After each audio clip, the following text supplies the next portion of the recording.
Prelims के paper के पहले ये सवाल जो है सबके मन में ही आता है ऑलमोस्ट, राइट, कि क्या मुझे ये अटेम्प्ट स्किप कर देना चाहिए,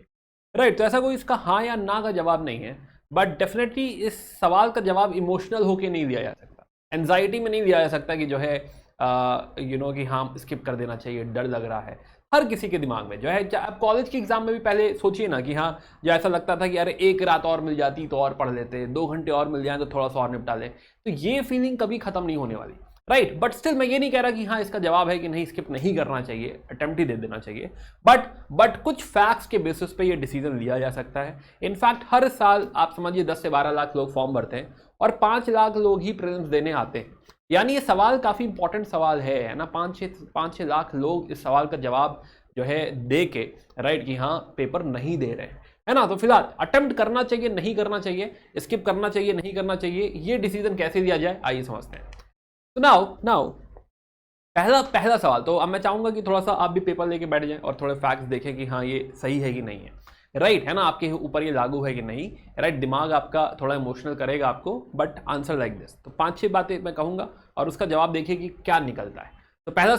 सवाल है कि क्या आपने सब्जेक्ट सारे कंप्लीट करे, राइट, सिलेबस कंप्लीट किया हुआ है प्रीलिम्स का, क्या history, culture, geography, Indian polity, Indian economy, environment, science and tech, current affairs, right, क्या आपने ये पढ़ा है। मैं ये नहीं कह रहा प्रो तो कभी नहीं हो पाओगे, राइट, ये तो नहीं होगा कि हाँ now I am pro in all the subject, कुछ भी पूछो कहीं से पूछो हो जाएगा, राइट, वो तो लेवल जो है अलग ही है, तो उसकी बात हम नहीं कर रहे। बट पढ़ा है कि नहीं पढ़ा है, दिस इज द फर्स्ट जो है क्वेश्चन। अगर इसका जवाब हाँ है, यस, तो this is the first deciding factor जो आपको कहता है कि हाँ पेपर आपको देना चाहिए। बट अभी बात पूरी नहीं हुई। सेकेंड, रिवीजन किया है कि नहीं, खाली एक बार देखा हुआ है, क्या उससे एसिमुलेट हुआ होगा, क्या उससे बात सॉल्व होगी, नहीं, खाली एक बार देखे हुए से बात सॉल्व नहीं होगी, राइट, उसे रिवाइज करना जरूरी है, एसिमुलेशन जरूरी है। अगर आपने बहुत फ्रेश पढ़ा हुआ है, अभी रिसेंट पिछले 6 महीनों में ही पहली बार पढ़ा है, तो एटलीस्ट जो है 2 बार, कम से कम एक बार तो करा ही हो, बट एटलीस्ट 2 बार रिवाइज किया हो। बट अगर आप पिछले 1-1.5 साल से तैयारी कर रहे हैं, तो हाँ भाई मैं चाहूंगा कि हाँ कुछ नहीं 4-5-6 बार आपने रिवाइज किया हुआ है। तो रिवीजन की स्ट्रेंथ आपकी कितनी है, क्या यहाँ पे यस है, राइट, तो हाँ भाई ये मैटर करता है, राइट, कि हाँ यहाँ मार्क करिए कि आपका यस है कि नहीं, रिवीजन आपने किया है कि नहीं। थर्ड पॉइंट है कि क्या आपने मॉक टेस्ट दिए, राइट, है ना, ये 1-2 मॉक टेस्ट की बात नहीं हो रही है यहाँ पे, definitely number of mock test जो है जो एक्सपेक्टेड है 20, फिर भी मैंने कंजर्वेटिव फिगर लिया है, बट एटलीस्ट क्या 20 मॉक टेस्ट के आसपास आप पहुंचे हैं, राइट, है ना, 20 मॉक टेस्ट आपने दिए हैं, इतनी प्रैक्टिस करी है कि नहीं करी है, this is the very very important question. कि हाँ थ्योरी पढ़ी है बट अप्लाई करके नहीं देखा है, आप समझ रहे हैं कि हाँ जो है फील्ड में किनारे किनारे दौड़ते रहे बट कभी गोल मारा ही नहीं, तो फायदा नहीं। तो mock test, real practice, real net पे आप उतरे हैं कि नहीं उतरे हैं, ये आपने किया है कि नहीं किया, this is very very important, right. और अगर आपने ये किया हुआ है तो डेफिनेटली जो है ये स्ट्रॉन्ग यस है, राइट, कि हाँ भाई अगर आपने 20 पेपर कम से कम अटेंड किए हुए हैं, then it is a very very strong yes कि हाँ भाई जो है देना ही चाहिए, राइट। फिलहाल अभी भी बात खत्म नहीं होती। अगला सवाल, इन मॉक टेस्ट में स्कोर कितना आता है, राइट, और अगर ये स्कोर 80 के ऊपर है, देखो कट ऑफ जो जा रहा है, कट ऑफ इज लाइक जो है 88.22 तो लास्ट ईयर का है, और ये जा सकता है 110 तक। नाउ डिपेंडिंग अपॉन की मॉक टेस्ट का जो लेवल होता है वो थोड़ा हाई होता है, किसी भी इंस्टीट्यूट का आप मॉक टेस्ट देखेंगे तो यूपीएससी से एक नॉच ऊपर वो लोग जो है लेवल सेट करते हैं। तो इसीलिए मैं कहूंगा कि अगर ये नंबर लेट से 75 भी है, इनफैक्ट 70 भी है, एवरेज आपका लो आ रहा है बट कभी कभी 80 के ऊपर स्कोर कर रहे हो, आप 75 तक स्कोर कर रहे हो, इवन देन आई से कि आप बाउंड्री लाइन पे हैं, राइट, क्योंकि वो पेपर थोड़ा सा कंपैरेटिवली टफ होता है और यूपीएससी में फिर आप थोड़ा सा ज्यादा स्कोर कर पाएंगे, राइट। तो this is again a very very strong yes. अगर इस बैंड में है तो हाँ पलट के देखना ही नहीं है, राइट, सोचना ही नहीं है कि हाँ जो है क्यों नहीं देना चाहिए, फिर तो आज निकल जाओ देने, मतलब इट्स दैट इंपॉर्टेंट, राइट, है ना। तो अगेन जो है इफ इसका आंसर यस है, इस सवाल का आंसर यस है, तो हाँ there is a very strong yes, right. Then fifth, आपकी एज, राइट, अब ये सबके ऊपर लागू नहीं है, बट अगर आपकी एज लेट से 26 साल के ऊपर है और 6 ही अटेम्प्ट है, लेट से आप जनरल कैटेगरी में आते हैं, 6 ही अटेम्प्ट है, तो 32 तक 6 ही अटेम्प्ट दे पाएंगे, तो वैसे भी सवाल नहीं उठता कि हाँ इसे बचाया जाए नहीं बचाया जाए। बट उसके साथ साथ ये भी इंपॉर्टेंट है कि आप कितने अटेम्प्ट देने वाले हैं, क्या आप 6 अटेम्प्ट देंगे, क्या आपकी रिस्क कैपेसिटी इतनी है कि आप 6 अटेम्प्ट दें।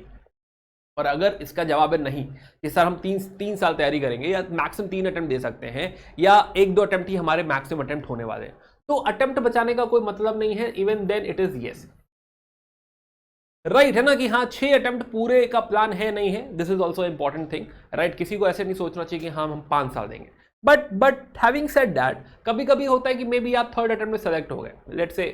जो है मौका लगा और आप सेलेक्ट हो गए, राइट, वेरी गुड, एंड उसके बाद आपको रैंक इंप्रूव करनी है और आपको एक्स्ट्रा अटेम्प्ट की जरूरत है। तो क्या अटेम्प्ट की वैल्यू नहीं है? मैं ऐसा भी नहीं कह रहा, राइट, अटेम्प्ट की वैल्यू है, डेफिनेटली है, राइट, अटेम्प्ट वेस्ट करना नहीं है, तभी हम लोग ये बात भी कर रहे हैं, डिस्कशन भी कर रहे हैं। बट अगर जो है आपका 6 अटेम्प्ट का कोई प्लान नहीं, you are very very sure कि you can not dedicate 6 years to this, right, then इस अटेम्प्ट की जो है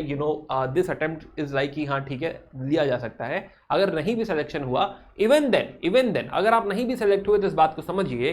कि you will be able to actually face the UPSC paper, actual UPSC paper, right, और ये काफी हद तक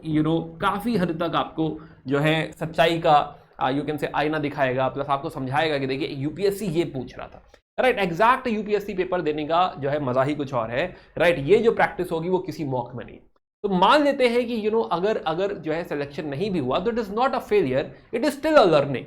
right, it is still a learning. तो even here you can take a call कि हाँ it's okay, right, I can take this call, right, I have to go for this paper, right. तो now अगर हम case देखें यहाँ पे, तो द केस इसकी जो है, अगर आप समझिए कि डिसीजन किस साइड जाना चाहिए, तो इनहेरेंटली यहाँ पे सही गलत नहीं है, राइट, सही गलत होता भी नहीं है डिसीजन में, राइट। यहाँ पे आप यस भी चूज कर सकते हैं, नो भी चूज कर सकते हैं, दोनों बातें ठीक है कि हाँ चलो हम अटेम्प्ट देंगे मेरे हिसाब से, राइट, नो। बट मेरा पॉइंट है कि no is more like emotional, maybe like emotional no,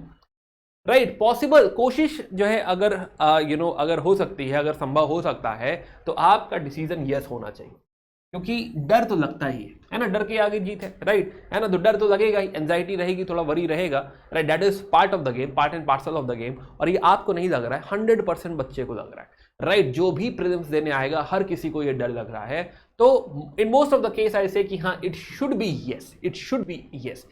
अगर बाकी आंसर्स आपके नो भी आ रहे हैं और आपको लग रहा है कि मुझे 6 अटेम्प्ट देने नहीं है, राइट, मुझे उसके पहले सेलेक्ट होना है, तो ये प्रैक्टिस अटेम्प्ट हो सकता है, तब भी आंसर यस हो सकता है, राइट, बट ये कॉल आपका है, राइट। मैंने आपको सिर्फ फैक्ट्स बताए हैं जिनके बेसिस पे कॉल देना चाहिए, इमोशनल होकर कॉल इसमें नहीं देना चाहिए, राइट। तो एक बार सोचिए, एक बार समझिए कि हाँ भाई इन सवालों का जवाब क्या है, राइट, कि हाँ भाई आपकी रिस्क टेकिंग एपेटाइट क्या है, नंबर ऑफ अटेम्प्ट्स का प्लान क्या है, क्या ये अटेम्प्ट बचाना आपके लिए इंपॉर्टेंट है, राइट। सिर्फ डर कि हाँ जो है पता नहीं दोस्त क्या कहेंगे, राइट, लोग क्या कहेंगे, अरे कुछ तो लोग कहेंगे, लोगों का काम है कहना, तो उन सब चीज़ों में नहीं पढ़ना है, right, go for it, right, है ना। ये सोचिए कि आप कुछ सीख कर आएंगे, मान लीजिए मॉक टेस्ट देने जा रहे हैं, even if you are not prepared, right. दूसरी बात जो है, हमने मॉक टेस्ट में अगर आप ऑलरेडी अच्छा स्कोर कर रहे हो, देयर इज नो